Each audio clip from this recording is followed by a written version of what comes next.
Bien, regresamos entonces con Lilian Carrillo, directora de Gestión de Calidad de los Recursos Hídricos de la Autoridad Nacional del Agua, con quien vamos a conversar justamente sobre el reciente cambio metodológico. Lilian, muy buenas noches. Gracias por estar con nosotros. Buenas noches, gracias por la invitación. Bueno, nos hemos enterado por todos los medios un cambio metodológico importante que han hecho para lo que es el proceso de los estudios de impacto ambiental. Cuéntanos un poquitito sobre eso. Bueno, muchas gracias por la invitación nuevamente y por tomarle interés a este tema que me parece es muy importante para fortalecer la confianza de todos los actores de la sociedad en una gestión adecuada de los recursos hídricos. Este cambio metodológico tiene su esencia en 4 procesos, el primero de los cuales está referido a la aprobación de los términos de referencia comunes para la elaboración de los estudios de impacto ambiental.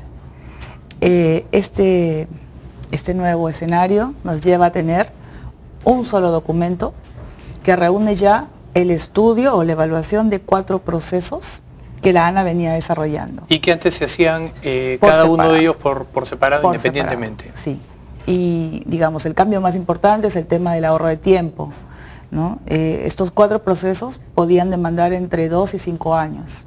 2 solamente para conseguir la opinión técnica previa favorable y 5 años para conseguir el resto de las autorizaciones. Eso es decir, desde el concebir el proyecto y conseguir su licencia ambiental hasta su entrada en operación. Y esto es solamente una parte que no me imagino sea la más importante dentro de todo el proceso de lo que significaba que un proyecto minero podía tomar entre 5 a 10 años en salir adelante. Exacto. Pero esto es solamente referido al contenido, vamos a llamarle hídrico, ¿no? Es el contenido hídrico que se tenía que evaluar porque el artículo 81 de la Ley de Recursos Hídricos te dice que si no tenías la opinión favorable de la ANA, no podías continuar en el proceso de evaluación. Hay 2 opiniones favorables, de la ANA para el caso de recursos hídricos y del CERNAM en caso estén dentro de áreas protegidas o en zonas de amortiguamiento. Entonces, este es el primer paso. Si lo sintetizamos, ¿cuál es el cambio, no? Primero, ya dijimos el tema de plazos. 2, el tema de la evaluación integral. Ahora ya el proyecto es predictible, es decir, por adelantado, incluso mañana vence el plazo del sector minero para contar con su propia guía, es decir, el contenido hídrico adaptado a la actividad, ya debe contemplar información sobre la demanda de agua, la disponibilidad, que no afecte derecho de terceros, la generación de aguas residuales y su tratamiento y su disposición de ser el caso o reuso, la descripción de obras hidráulicas, la descripción de la disposición de otros tipos de residuos, ¿no? Así como el manejo ambiental, la caracterización del recurso, es decir, cómo se encuentra actualmente la línea base y finalmente el plan de cierre, ¿no? Correcto. Actualmente, ¿cuántos proyectos, cuántos procesos tienen en curso el ANA? Bueno, nosotros durante el mes de mayo hemos recibido 119 solicitudes, es decir, 119 expedientes, el 80% de los cuales corresponden al sector minero, sumando electricidad, hidrocarburos y minería es el 97%. ¿No? ¿Esa es más o menos la carga? ¿Usted recibe más o menos por encima de 100 procesos cada mes? Bueno, en mayo hemos tenido un fuerte incremento de solicitudes. Sin embargo, en lo que va del primer y segundo trimestre, ya hemos pasado los 600 expedientes, ¿no? 479 hasta el mes de abril y los 119 que se han tramitado. Lo cual implica que el ANA debe tener un capital humano bastante extensivo para poder procesar toda esa información, teniendo presente que viene a ser algo ineludible para la promoción de diversas inversiones, ¿no? Sí.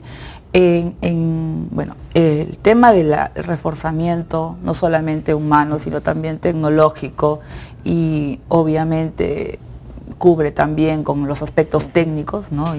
y todo lo que el estudio involucra, es algo que se viene trabajando ya desde el año pasado, ¿no? La alta dirección de la ANA, a través de las disposiciones que recibimos del doctor Hugo Jara, que es el jefe de la autoridad, él ha ido instruyendo la mejora continua en el proceso, la reingeniería del proceso de evaluación, e incluso el tema de tener términos de referencia era una necesidad que se detectó el año pasado, ¿no? Que se estuvieron trabajando y que se sumaron al paquete de mejora y de inversiones que propuso el MEF en coordinación con la presidencia del Consejo Ahora, de Ministros. hablando específicamente ya del sector minero, una de las grandes razones detrás de la conflictividad aparentemente sería la calidad del agua. Sí. Hay una preocupación con respecto a las comunidades de la calidad y de la potencial contaminación por parte de las empresas mineras. No obstante, la minería formal ha hecho bastantes avances en cuanto al uso de materiales no nocivos, ¿no? Cuéntenos un poco, ¿el ANA emite algún tipo de comunicado respecto a la calidad de las aguas cercano a los proyectos? ¿Por qué esa información no llega a las comunidades, o en todo caso, por qué no es más conocida para tener una voz institucionalizada que pueda determinar si efectivamente hay problemas o no? Bueno, efectivamente esa es una gran preocupación y yo diría que es una muy buena pregunta, porque en realidad los escenarios se han dado, o mejor dicho, los escenarios que hemos podido conocer de incertidumbre o de aparente duda, se han dado, como usted bien lo indicó, por poca difusión de las acciones que se realizan. Se ha tomado conciencia de ello y nosotros decíamos que había un paquete de 4 medidas. Me voy a referir a 2 de ellas, ¿no? Una, la modificación de la resolución 218, que hoy ha sido, mejor dicho, desde el 1 de junio ha sido aprobado la resolución jefatural 224, que aprueba la nueva tramitación, el nuevo contenido y el nuevo alcance de la tramitación de las autorizaciones de vertimiento. ¿Qué significa esto? Por un lado, ya se evalúa integralmente, es decir, como parte del estudio de impacto ambiental, toda la generación, disposición y tratamiento de los residuos líquidos, ¿no? De las aguas residuales. En segundo lugar, se establece también un plan de fiscalización. Este plan de fiscalización va a contemplar, desde el punto de vista del CINEF, es decir, del Sistema de Evaluación y Fiscalización Ambiental, las 3 fases. La evaluación con los monitoreos y lo que es muy conocido y difundido últimamente, los llamados monitoreos participativos, donde se involucra el Estado y la sociedad, ¿no? ¿Tienen algún caso específico, por ejemplo, de alguna medición que hayan hecho recientemente en algún área de conflicto donde la población se siga movilizando por temores al problema del agua, pero que para la ANA no quede ninguna duda que no es un problema de contaminación? Porque la mayor contaminación, hasta donde tenemos entendido, proviene de ganadería y actividades humanas. E incluso actividades naturales del medio, ¿no? Es decir, la contaminación ya existía antes de que se inicien las actividades o se asiente la población. Y sí, efectivamente, nosotros tenemos dentro de la Autoridad Nacional del Agua un área, una coordinación que está referida a la solución de controversias hídricas. Y en este marco se trabaja mucho con la población a través de los monitoreos participativos y los monitoreos también de oficio que la autoridad hace.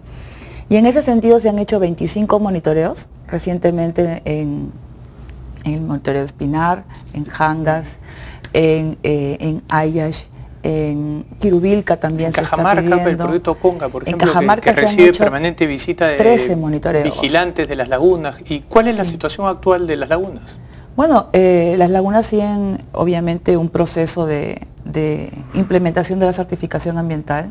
En el tema de construcción de reservorios también se está monitoreando el proceso. Ya tengo entendido que Chalhuabón está muy avanzado, ¿no? Y está justamente a la espera ya de la conformidad, ¿no? de la autoridad. ¿Han podido ustedes tomar muestras de la calidad del agua?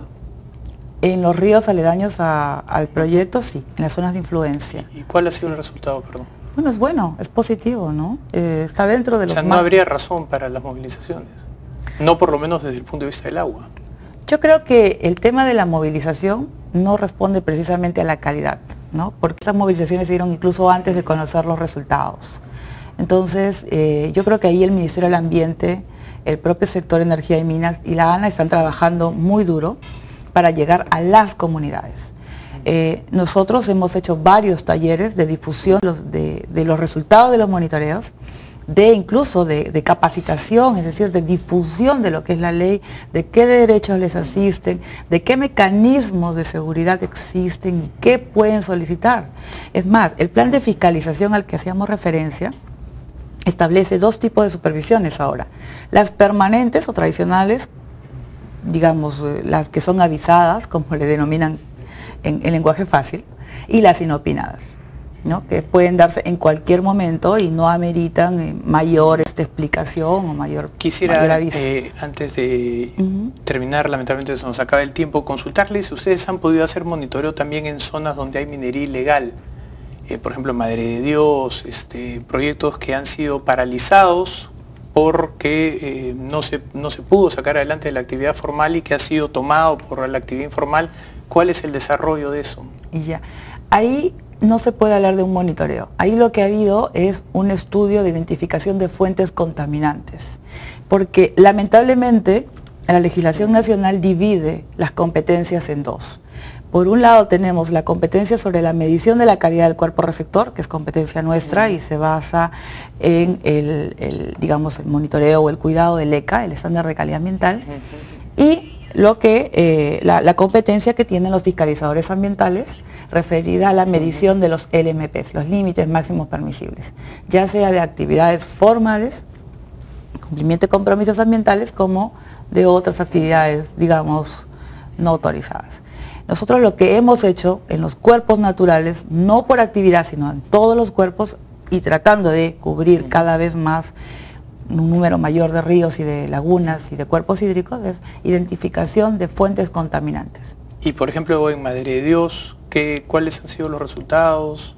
Porque yo me imagino que cuando ustedes encuentran a alguien que está contaminando, hay pues todo un proceso judicial, penal, me imagino yo, ahí interviene el fiscalizador ambiental, ¿no? Como decía... Que es otra área. Claro, en el 2009 se aprobaron dos leyes. La 29325, que es la ley del Sistema Nacional de Evaluación y Fiscalización Ambiental, que ve todo lo que se vierte, todo lo que caiga sobre un cuerpo natural, ¿no? Y la 29338, que es la ley de recursos hídricos, que nos da a nosotros la competencia de cuidar el cuerpo receptor. Entonces, digamos, en legislaciones de países desarrollados, esto se trabaja de manera integral, porque es el cuidado de la calidad ambiental de los cuerpos, ya sea naturales o receptores. Nosotros la tenemos dividida. Entonces, la sanción propiamente por la contaminación, incluso el Tribunal de Fiscalización Ambiental ya ha definido que es la alteración del LMP o la superación para la compropiedad de los LMPs, lo hacen los fiscalizadores ambientales. Para el caso de minería informal, esa competencia recae en los gobiernos regionales.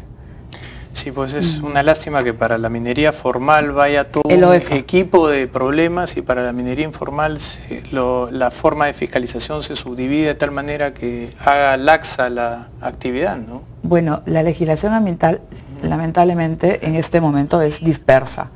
Y, por ejemplo, podríamos hablar que el OEFA tiene la competencia para fiscalizar mediana y gran minería, electricidad, hidrocarburos, petróleo y gas, ¿no? Industria en 3 sectores, cervecerías, papel, ¿no? Y pequeña minería, minería artesanal e informales, gobiernos regionales. Para donde no se ha todavía transferido esas funciones, la mantienen los sectores de origen, es decir, agricultura, a través de la Dirección General de Asuntos Ambientales Agrarios, y DICAPI, por ejemplo, en lagos y ríos navegables, y así podríamos seguir señalando todas las... Le agradezco muchísimo por su visita.